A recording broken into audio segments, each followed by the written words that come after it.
Pastor Ferreirinha, o Luciano, em uma dessas lives aí e tal, respeitosamente, aí, nada contra a pessoa dele, fez a seguinte afirmativa: Jeová é uma farsa suméria de 5.000 anos. Por favor, o que o senhor tem a dizer acerca dessa afirmativa? É contigo. Bem, mestre, de prontidão, não é uma farsa coisíssima nenhuma. Então, como o nosso nobre Luciano não definiu a qual deus sumeriano ele se referia, eu vou apresentar aqui o meu esboço, vou falar as propostas que os críticos apresentam e, em seguida, apresentar os contrapontos. O primeiro passo que nós devemos tratar, não tem como tratar isso sem tratar a chamada hipótese documentária, a chamada teoria das fontes. A origem da teoria das fontes está em Jean Austruc, 1753, que propôs que existiam dois nomes para o Deus hebreu, Gênesis 1 e Gênesis 2. No caso, Elohim, Gênesis 1, e Javé, Gênesis 2. Essa teoria da fonte, ela tem origem no Ellinghausen, ela tem origem no Feldhausen, Julius Feldhausen. Wellhausen. Me ajuda aí. Obrigado, mestre Manzoli. Obrigado. No século XX, que tomou a tese de Austruc,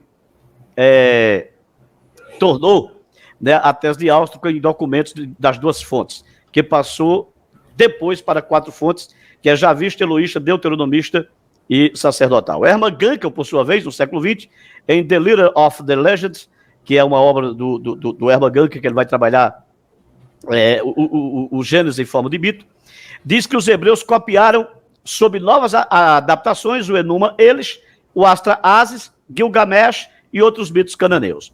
Observação. Primeira observação que deve ser feita aqui. As hipóteses, elas são pautadas em deduções extraídas do livro do próprio Gênesis. Tais documentos, hipóteses documentárias, não existem de fato. Não há esses documentos. Ok? Ok. Albert de Paris, teólogo francês liberal e organizador da obra O Pentateuco em Questão, ignora a hipótese documentária, embora defenda a redação do Gênesis para o período pós-exílico. Então vamos lá. Eles primeiro tem a questão da hipótese documentária.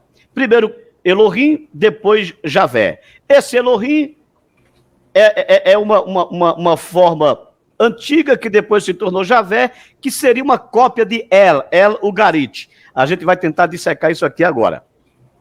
O primeiro passo a analisar é analisar os mitos, em seguida compará-los à criação do Gênesis. Por fim, avaliar as argumentações em favor da hipótese documentária. Vamos aos mitos.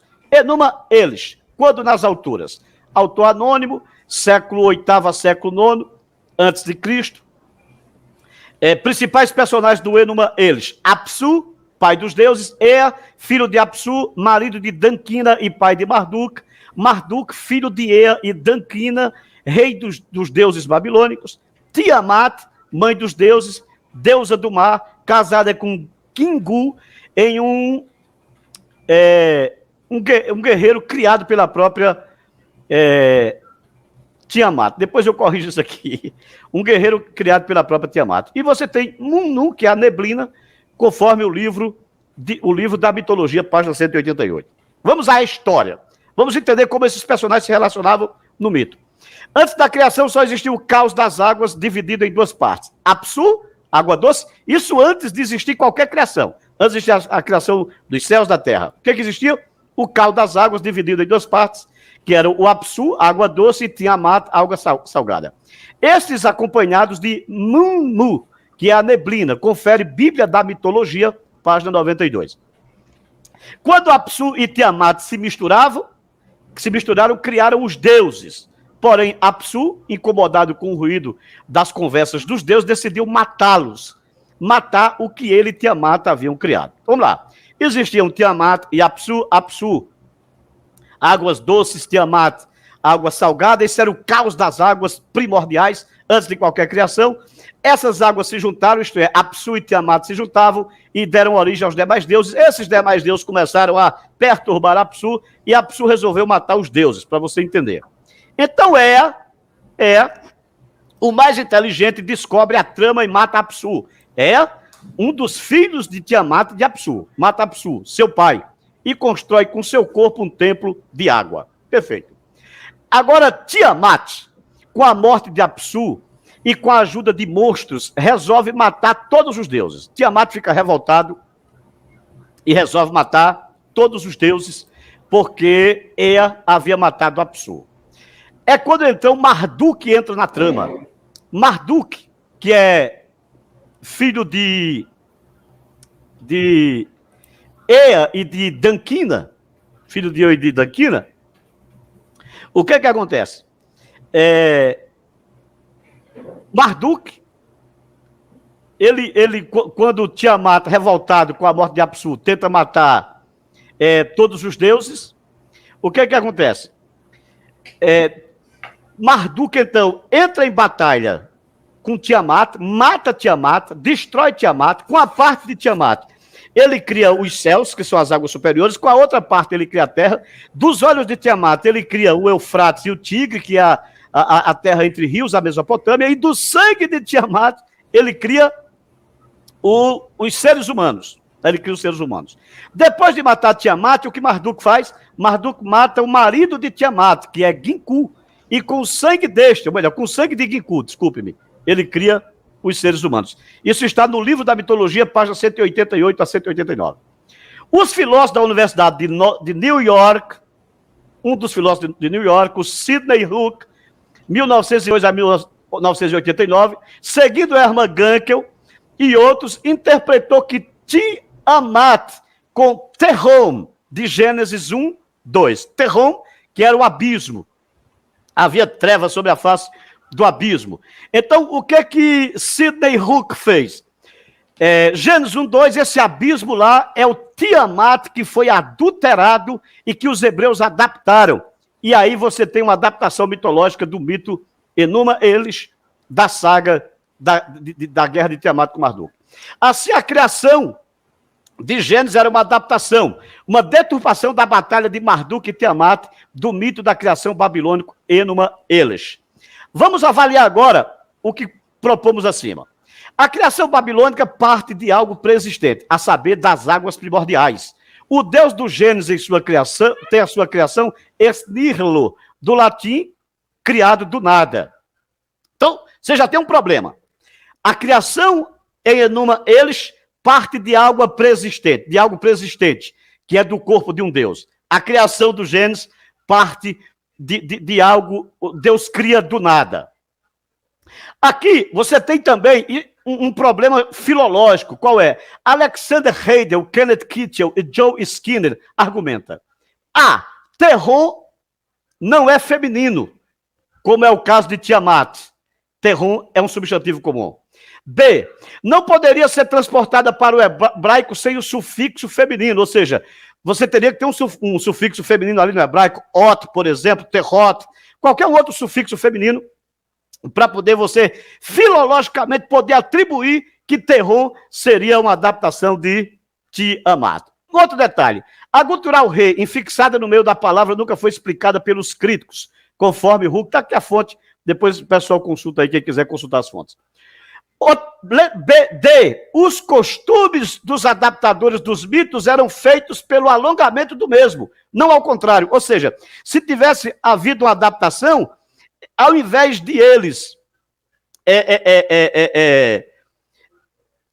tirarem partes da palavra de Tiamat e criar ali um Terrom, eles alongariam esse termo, eles enfeitariam esse termo, embelezariam esse termo. Era esse o costume da época.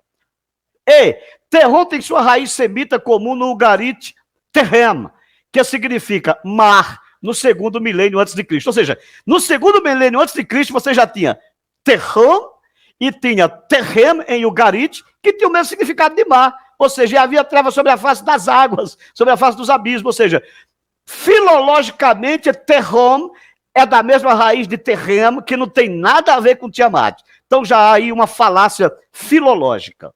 E Terrom aparece de forma clara referindo-se a águas, mar, no contexto imediato de Gênesis e outros textos. Então aqui os demais textos.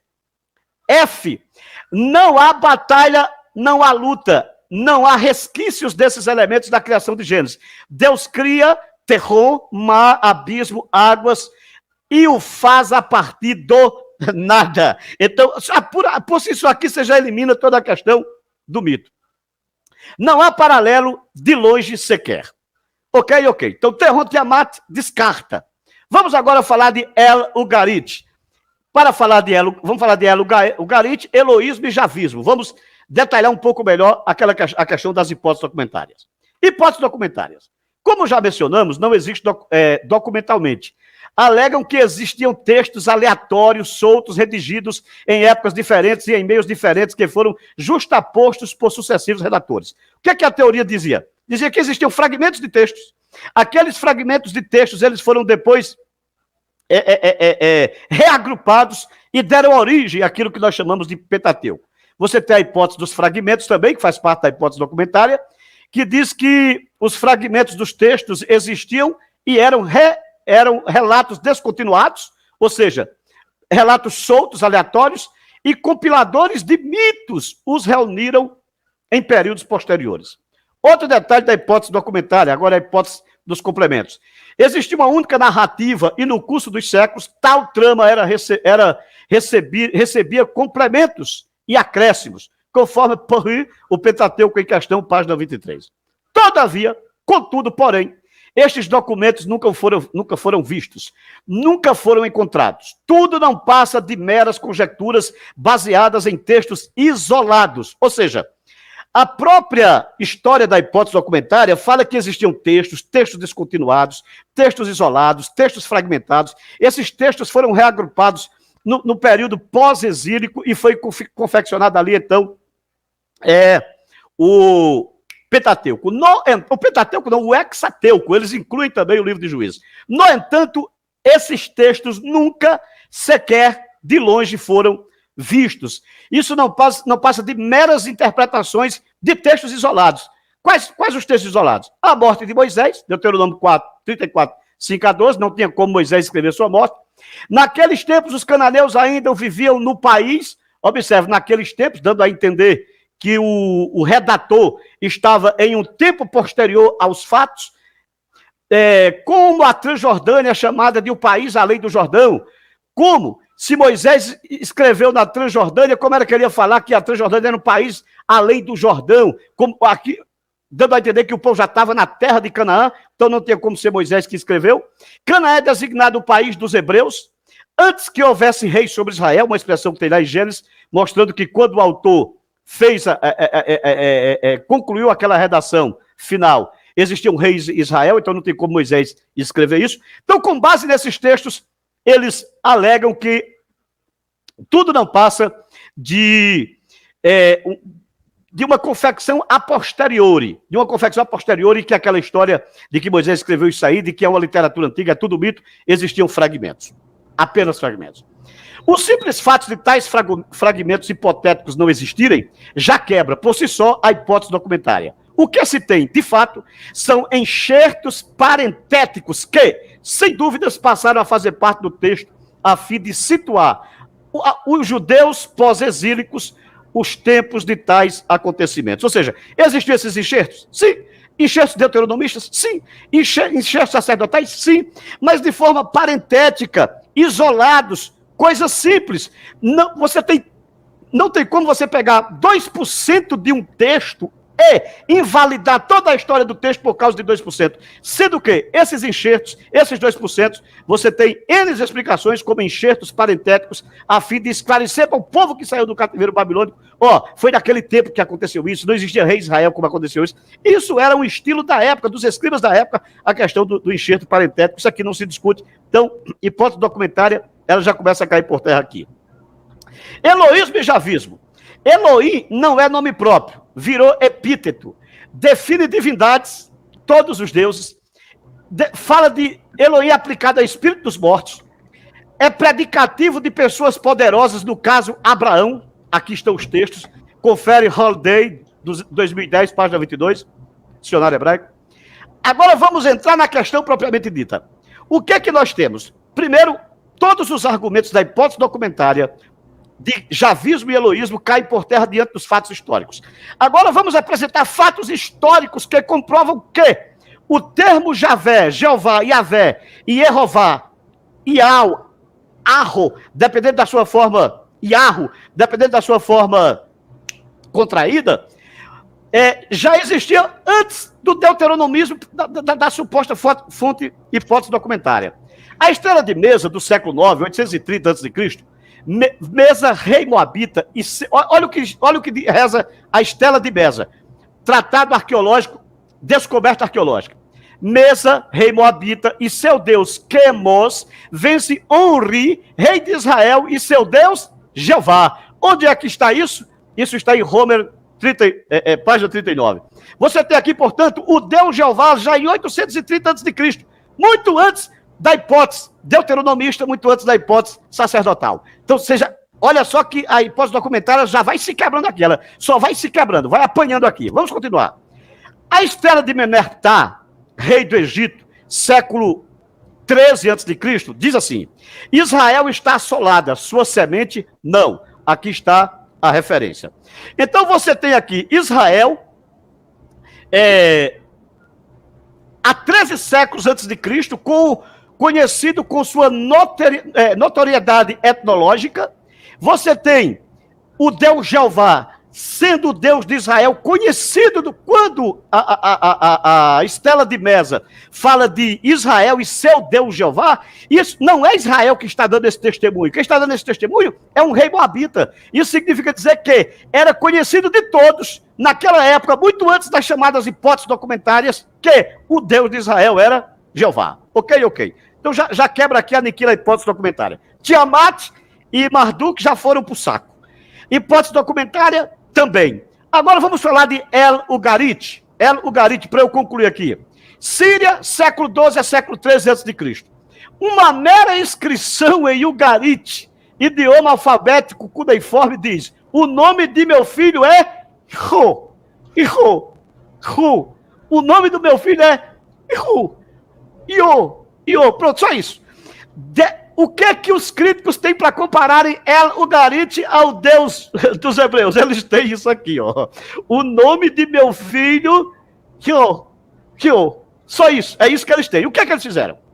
Este famigerado e longo texto ugarítico, ironia, é claro, teve equivalência na Bíblia em Deuteronômio 32, 8, 9, quando o Altíssimo distribuía as heranças às nações, quando dividia os filhos de Adão uns dos outros, estabeleceu os termos dos povos, conforme o número dos filhos de Deus ou dos filhos de Israel.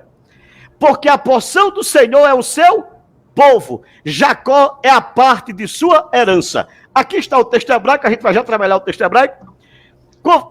Conforme o aparato crítico da Stuttgartensia, há uma variante que traz Veil, filhos de Deus, ao invés de Israel, de filhos de Israel. Benai vem Israel. Traz filhos de Deus. O que é que acontece? Com isso, os críticos dizem que aí se tem uma memória do antigo culto do Deus ugarítico, El. Segundo eles, Yahvé é apresentado como um filho, como um dos filhos de El. El Elion. Olha só.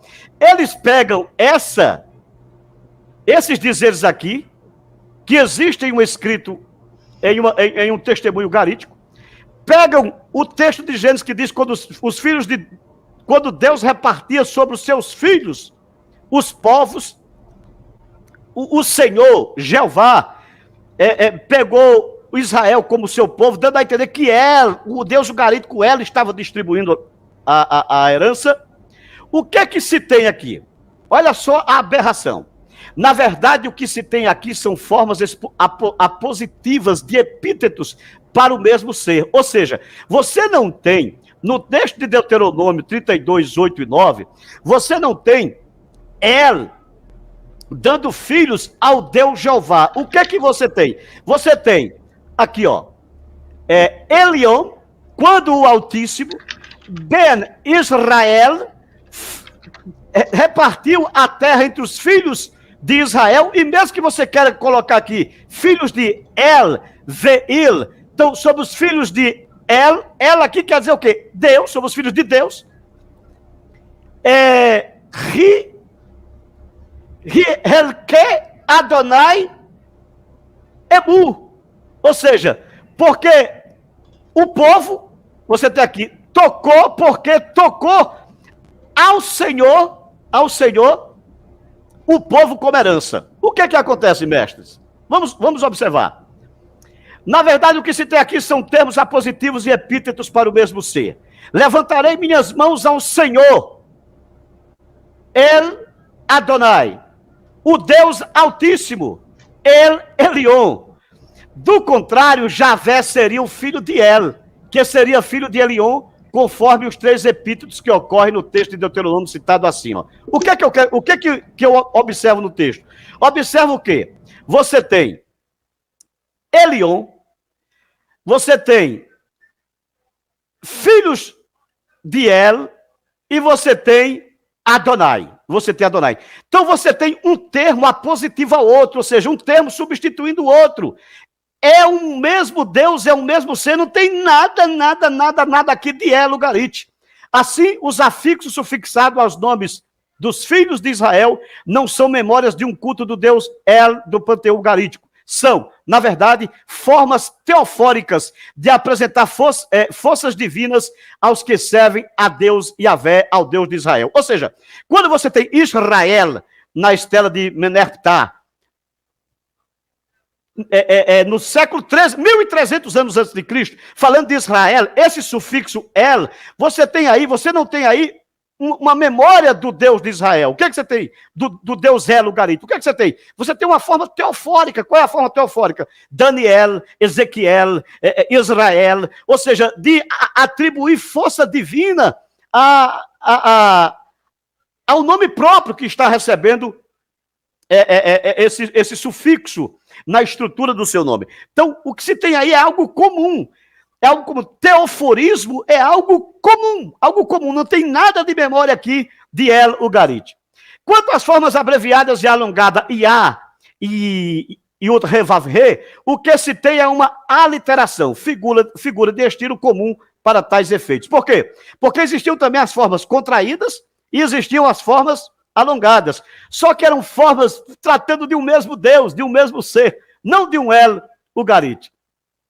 Ambas as expressões, conforme Homer, ambas as expressões existiam bem antes do século XII. Ok. Então, resumindo aqui, mestre, concluída a minha pergunta. O que acontece? O El Ugarit não encontra, quando você faz a análise dos textos hebraicos, não encontra nem de longe uma referência a esse Deus El Ugarítico dentro do texto hebraico, dentro da história hebraica. Então, concluindo, a hipótese documentária javista e eloísta não se sustenta, não tem base. Quebrou a hipótese documentária, já quebrou a ideia de um Deus Elohim, que depois se tornou em Jeová, que copiou de El Ugarit. Segundo, Tiamat e Marduk não tem nada a ver com a criação do Breshit, do Gênesis 1. Terceiro, o El Ugarit não encontra disposição filológica dentro das interpretações hebraicas. Então, o que é que se tem, na verdade? Se tem um mito. Que mito? Esse mito inventado pelo método histórico crítico. Eles sim criaram um mito em dizer que o Deus da Bíblia é, de fato, um Deus sumeriano. Quando você pega Gilgamesh, Enuma Elish, Astrahasis, Louvor à Enxada, para onde você for, que você analisa os mitos, eu os busquei, eu os tenho, eu estou escrevendo um livro que é refutando, aqui eu posso falar, não posso falar no meu canal, que é refutando um professor aí que fez um livro, Hildo Revavre, Criação de Homens ou Divindades. Eu tenho um livro, fiz um livro, estou fazendo um livro para refutá-lo, e aí eu vou trazer todos os detalhes em relação a isso. Portanto, não se sustenta a ideia de que o Jeová, o Deus dos Hebreus, é uma cópia de um Deus sumeriano de 5.000 anos atrás. Nem Marduk, nem El Ugarit, nem Tiamat, nem Enki, nem Ea, nem Eliu, nem Apsu, nem... Sem chance. Obrigado, mestre. Desculpe-me o tempo, tá? As outras respostas eu serei bem sucinto.